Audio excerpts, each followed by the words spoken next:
Kapag ang babae ay nagdasal ng 5 beses sa isang araw, Fajr, Dhuhr, Asar, Maghrib, Isha, ay pinangangalagaan niya ito. At siya ay nag-ayuno sa buwan ng Ramadan at inalagaan niya ang kanyang dangal, ang kanyang puri, at sumunod siya sa kanyang asawa sa larangan ng kabutihan. Sasabihin sa kanya sa araw ng paghuhukom, Sister, pumasok ka sa 8 pintuan ng paraiso kahit saan mo nais pumasok.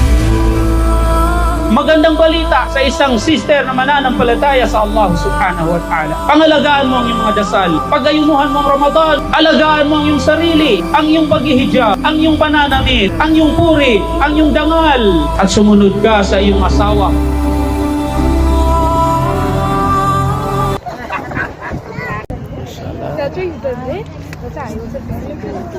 Ayan guys, napakaraming flower. Mashallah, magkabilaan yan. Hindi. Wala. Yung ginagawa nito mga flowers din. Kanina ano eh.